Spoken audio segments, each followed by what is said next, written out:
Today I am going to give a demonstration for inlay, that is class 1 inlay. This you have to perform in exam as well. So inlay, it is an intracorneal cast restoration that is designed mainly on to restore occlusal and proximal surfaces of posterior teeth. The main difference you have to keep in mind when you compare with inlay with amalgam, that in inlay you have to involve only 1/3 of the intercuspal distance, whereas in amalgam it is only 1/4 of the intercuspal distance. Now when you compare, what do you mean by intercuspal distance? So intercuspal distance is distance between the buccal and the lingual cusp or the palatal cusp for maxillary teeth. So now there is demonstrated mandibular second molar. So first we will start with the round burr. You have to give a ditch in the center of a tooth, that is in the central pit.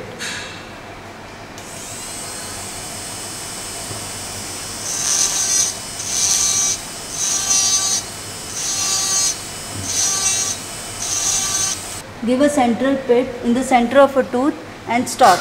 After that you have to change initial depth of the cavity. You have to then use a straight fissure burr, move along the central groove.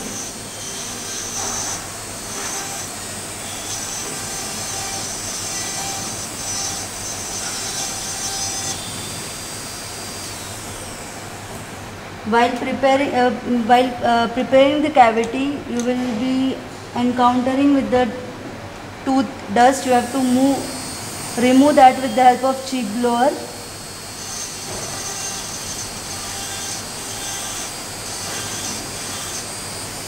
Always when you are preparing any type of cavity, you have to take support either with the help of ring finger or the little finger, so that your hand does not shake.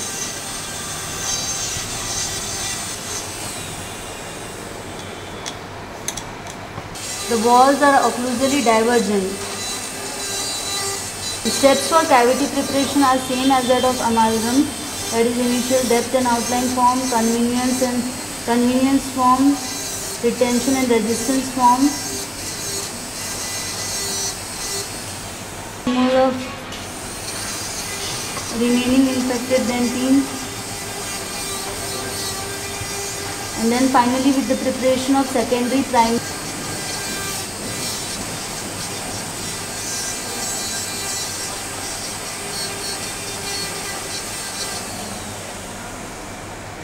The depth of the cavity should be 1.5 mm.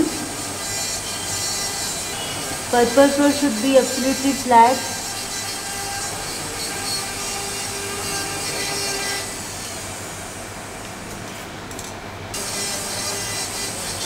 You should involve buccal and lingual fissure, as well as you have to prepare mesial as well as distal dovetail. When you are preparing with this straight fissure, pulpal floor, you will not get smooth pulpal floor. The pulpal floor will be uneven. So with the help of inverted cone, you can make it flat, but you have to be very careful because you might make buccal and lingual walls occlusally convergent. So keeping that in mind, you have to make pulpal floor smooth.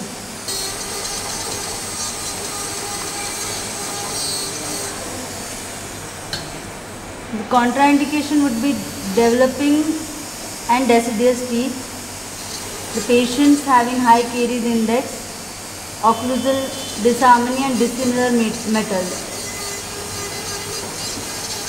Why not in dissimilar metals? Because it may cause galvanic current, because of which patient will experience pain. Now after straight fissure, you just have to make pulpal floor flat. So then I will change now with the inverted cone burr. This burr you have to just use for making pulpal floor flat. If you move it along the walls, then your cavity wall becomes occlusally convergent, which will be a preparation for amalgam and not for inlay preparation. This is a very important thing which you have to remember for inlay cavity preparation.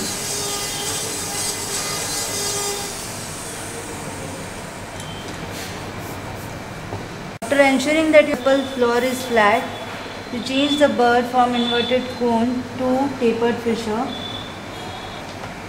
so as to make your buccal as well as lingual walls parallel to the long axis of tooth or as divergent.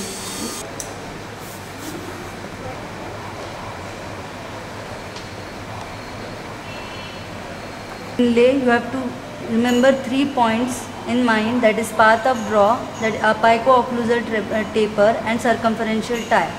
So path of draw should be along the long axis of tooth, there should be only one path of draw, and it helps in retention of the restoration. Coming to inlay taper, the optimal taper should be around 2 to 5 degree per wall. Coming to circumferential tie, it is defined as the weakest link in any cast restoration. We will move on to bevels and flares. Last one, only bevels will be given, that is on the occlusal bevel, which is given on the buccal as well as lingual walls. So for the bevels, you have to use tapered fissure burr. Bevels should be given 30 degree angulation from the surface. You don't have to move your jaw, you just have to shift the handpiece. So to give bevels on the medial as well as distal marginal ridge. Now I have given on the distal side, as you have to give bevel on the lingual side as medial side as well. This bevel helps in achieving complete seal of the restoration, which can be appreciated with the thin flexible extensions of metal restoration. And while doing this inlay pattern, you can see thin, means paper thin extensions of inlay wax. There are different kinds of bevel, that are partial bevel, short bevel, long bevel. You have to give mainly short bevel. So just ensuring that my cavity preparation is fine. Now we will move on to wax pattern.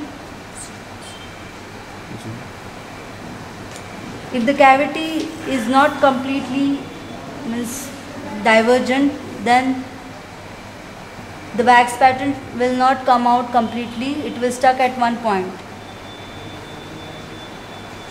So if you face a problem that your wax pattern is not coming out from at a particular point, then you should completely remove that wax pattern from where it is stuck and again modify the cavity from that region and move on to wax pattern again.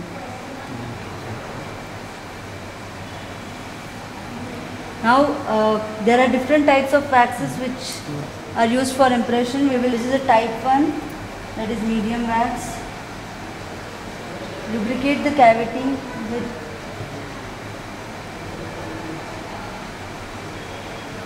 oil or a petroleum jelly. This inlay wax, they are available in sticks. They are made up of 2 colors, mainly available in green and blue. So this is of green and it is a type 1 medium wax which is used for direct technique. So there are 2 types of technique when you go for wax pattern, that are direct and indirect. So we are preparing direct type of technique. We have to use flame for softening this wax.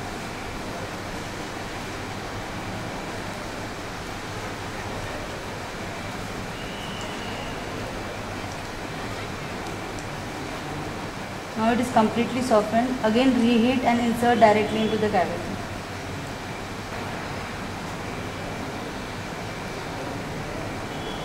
You have to press it with fingers so that the molecular tension of wax is properly locked.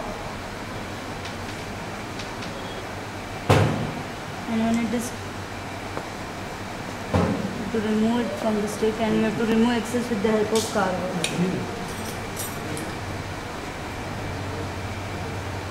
Wax is not completely hardened, it is slightly soft only.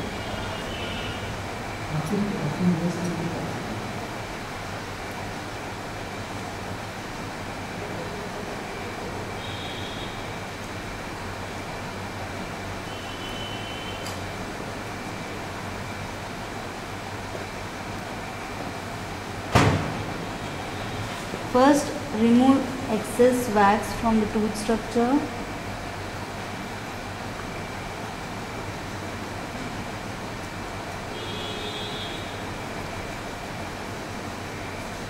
You can use any type of carver, whichever you are comfortable with.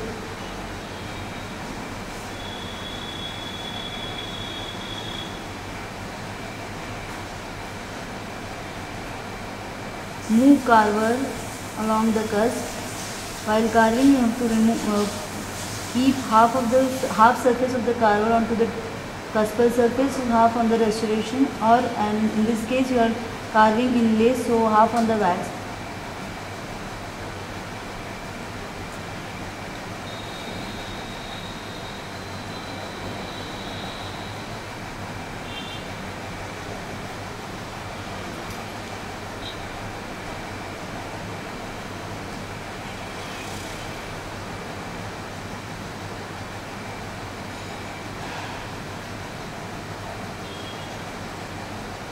Carve triangular box, visualization.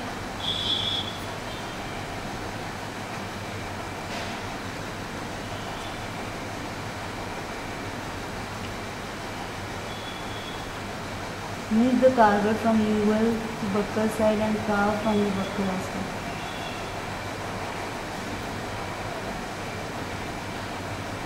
Central groove properly now.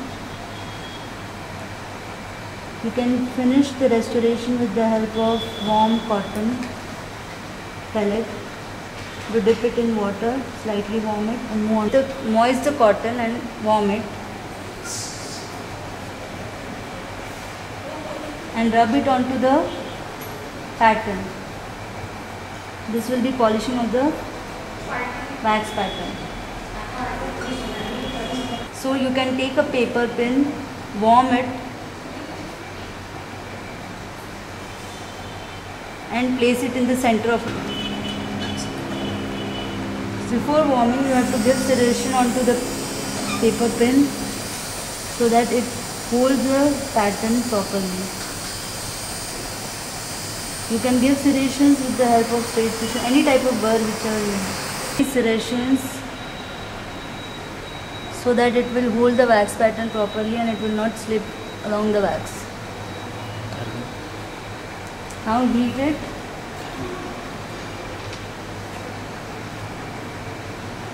Heat it, place at the central pit parallel to the long axis of the tooth or perpendicular to the occlusal surface.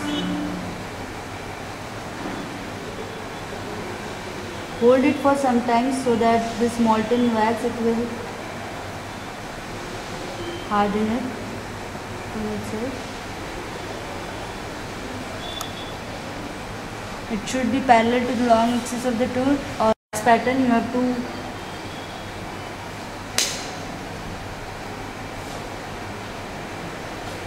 remove it along the long axis of tooth only.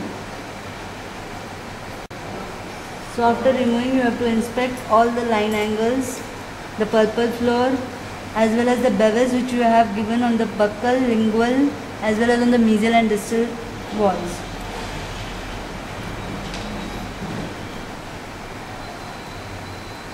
So now on this wax pattern you can see that the purple floor is smooth.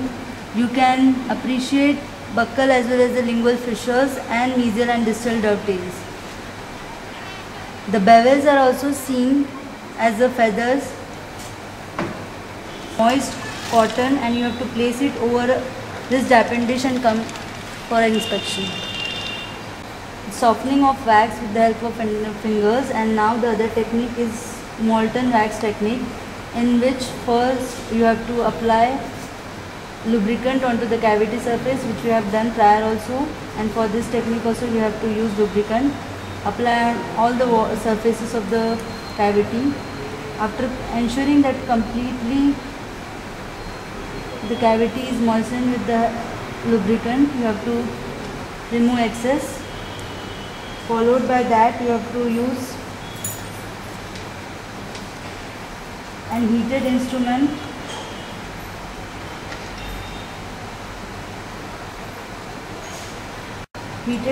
onto the just above the occlusal level of cavity, and you have to insert wax drop by drop.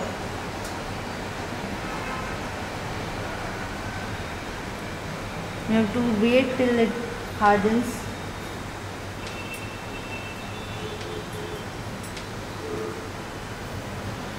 Followed by carving and application of screw.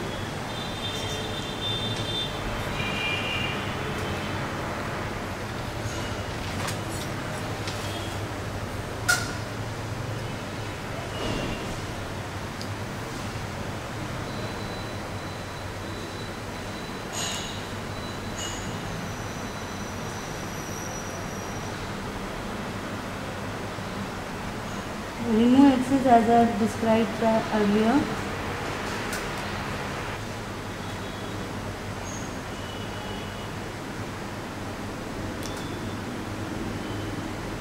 And carve along the cusp.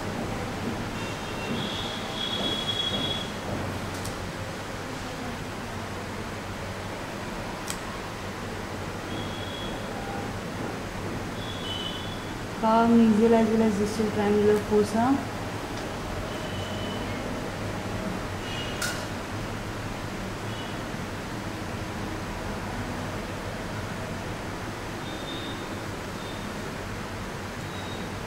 Move the carving on the buccal aspect and carve buccal.